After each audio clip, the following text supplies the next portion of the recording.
Hello guys, in this video I'm going to be walking you through the metric system and the prefixes we often use in expressing different units. We have already defined the basic unit, so it will be easier to introduce larger and smaller units for the same physical quantities. In the metric system, these other units are related to the fundamental unit by multiples of 10 or tens. And let's take a look at some examples. If I write 10 p.m., this simply means 10 picometer, which is written as 10 power minus 12 meter.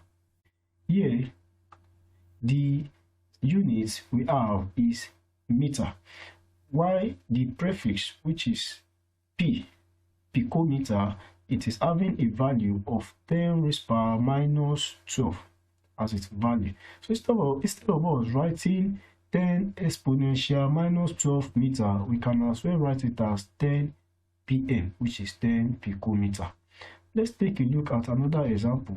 If I'm writing 24.5 GPA, this simply means 24.5 gigapascal.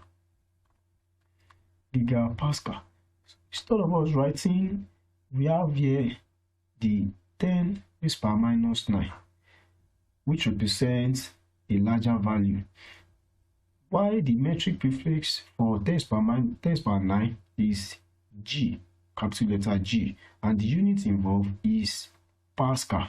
So instead of us writing it as 24.5 exponential 9 Pascal, we can simply write it as 24.5 GPA, which represents gigapascal. Let's look at another example. If I'm writing 160.8 exponential minus 6 farad, it will be easier if we can just write this value in terms of metric system. How? This simply represents 160.8 microfarad. So metric system helps us to write values that are larger and smaller in simple format. Instead of us writing it this way, we can simply write it as this. So the unit involved is farad, while the metric prefix is micro. So that is the work of the metric prefix. It helps us to express larger values and smaller values in simple format in the base of tens or tens. Now let's take a look at a table that talks about the metric prefixes that we often use in physics. So as we can see on the screen, we have this table that represents the metric prefixes that we often use in physics. The first one is Pico, and the symbol for Pico is P. Its own multiplying factor is 10 raised power minus 12. While nano, it is represented with N, small letter N, and its own symbol is 10 raised power minus 9. Then micro is having a symbol of this, and its own multiplying factor is 10 raised power minus 6. Milli is having a symbol of small letter M, and its own value is 10 raised power minus 3, while centi is represented with small letter C rather, then it's having a value of 10 raised power minus 2.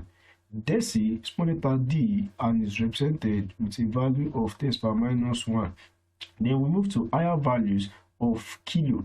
Kilo is capital letter K, and it is represented with 10 raised power 3, while mega, capital letter M, is represented with 10 raised power 6. Giga is capital letter G, and it has a value of 10 raised power 9, while tera is capital letter T and has a value of 10 raised power 12. these are not all the metric prefixes that we have, but they are the frequently used ones in physics. So you can feel free to pause the video so as to jot down all these metric prefixes, because they are going to be useful for us in converting from one unit to another. Now let's take a look at how metric prefixes work with the respective unit. Let's start with tera.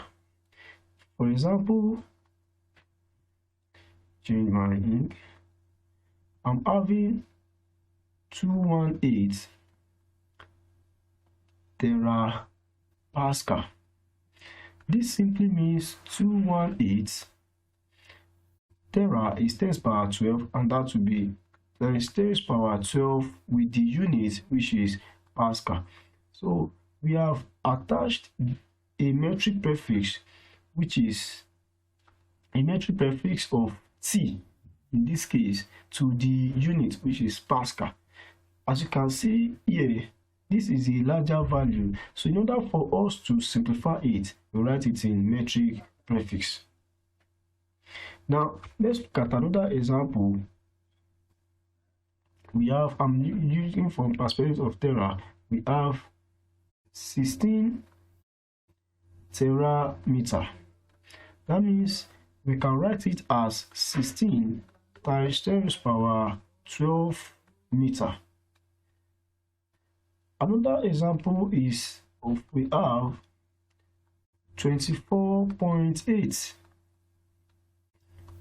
tera Newton.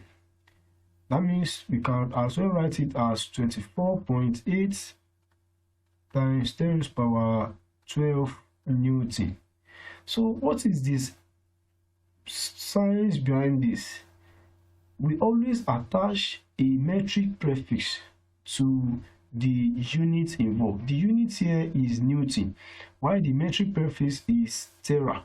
We always do that so as to simplify larger values and smaller values. It is a way of simplifying these values. Let's look at giga. How do we make use of giga? Giga is 10 raised power 9. We can have it in different units. Let's take, for example, we have 18.25 G Newton per meter square. I can simply write this by saying 18.25.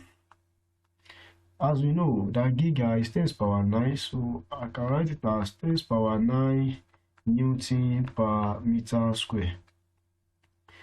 Another example is if I have 150.8 G meter.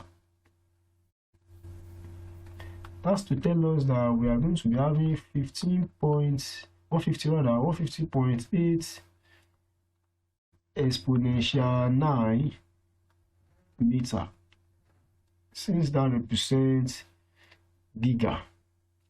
So whenever we see 10 power 9 in any values or data, it is a way of there's a way of writing 10 power 9 without using this. You can just write it as G. That is the essence of metric system. Let's look at another example. If I have, let me look at micro. We often see micro in electricity and magnetism. For example, we have 120.0 microcoulomb. How do we write this? Well, we are going to be writing 120. Micro simply means times 10 power 6. So if I want to write it, I'll simplify this micro by writing 10 power 6 then I'll put the units there. So this micro alone represents 10 to the power 6 with the unit which is colon. You have it here as 120 exponential 6 colon. Let's look at another example. 150 microfarad. How are we going to write this? That is 150 micro represents exponential minus 6, exponential minus 6, exponential minus 6 is 10 to the power minus 6 farad. So we can, as we have another example, let's say we have 28.1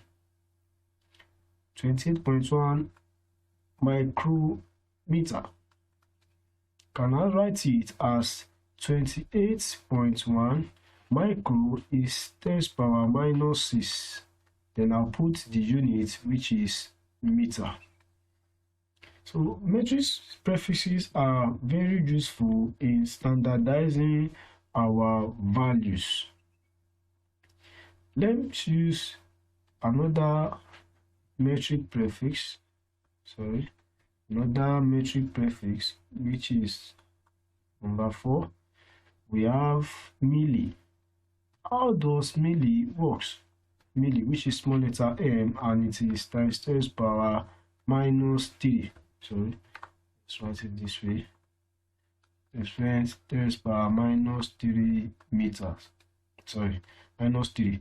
Now, for example, we have 120 mm.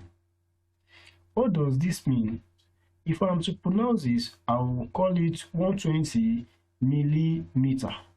This m, this first m represents the metric prefix. That's to say 120, this first m, it is milli, and milli is times 10 to the power minus 3. Then the other m, which is the unit, is meter. Let's take a look at another example. If we have 121.83 ms. Now to pronounce this simply means 120.83. The first symbol we are seeing here is the metric prefix, while the second symbol represents the unit. So we always have the metric prefix before the unit. And that, if I'm to pronounce this, that will give us 121.83 exponential minus 3. I've written the m, the first m, then that's 10 to the power minus 3, while the other symbol, which is s, represents the unit in seconds. That is 121.83 exponential minus 3 seconds, which is known as 121.83 milliseconds. So instead of us writing smaller values like this, we can simply express it in metric system by introducing the metric prefix to the required unit. Okay, let's look at one more example. Let's pick one more prefix. Let's look at centi. Centi is small letter c, and it is having a multiplying factor of minus 2. So how are we going to work with this? Let's take, for example, we have 24.5 cm. 24.5 cm. This, if I'm to pronounce this, we are going to call it 24.5 centimeter. The centi is the metric prefix, while the meter is the unit. Then if I'm to write it, I'll be writing it as 24.5 centi, 10 to the power minus 2, then we have meters. Another example is if we have 62.8 centimeter.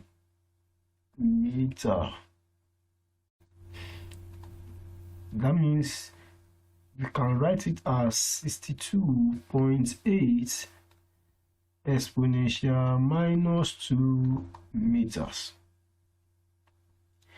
So let's look at another metric prefix that we have. Pico. Pico is small letter p, and its multiplying factor is 10 power minus 12. Okay, so we're going to write some values. For example, if we have 64.9 p.m. we often write it, or let me say we pronounce this as 64.9 picometer. The pico there is the metric prefix, while the meter is the unit. So if I'm to write this, write it as 64.9 pico is 10 power minus 12. Then we have the unit meter.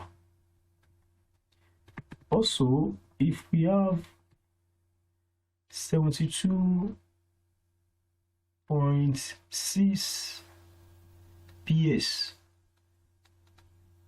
the P represents the metric prefix. The P represents the metric prefix, while the S represents the unit.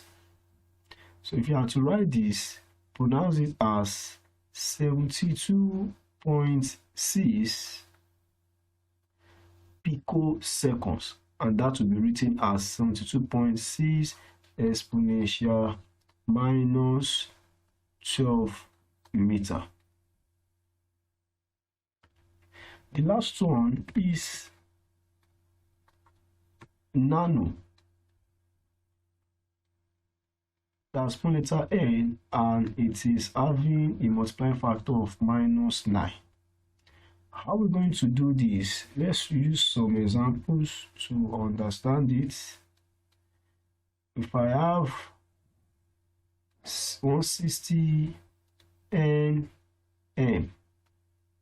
160 nm simply means 160 times 10 raised power minus 9 meter. The n is the metric prefix, which is known as nano, while the m represents the unit called meter. So instead of us writing 160 times 10 power minus 9 in meter, we can simply write it as 160 nanometers, which is a very easier way to work things out. It helps physicists and students to understand values. Let's look at another example. We write 128.3 ns. Feel free to pause the video so as to try this. We know that the n here represents the prefix, while s represents the unit. So we have to write this. We're going to write it as 128.3 nanoseconds, and nano represents minus 9 seconds. So this is all about the metric system and the prefix involved. The metric prefix is a value that we attach to the unit in order to simplify the values, either smaller values or larger values. It makes reading of values easier to understand.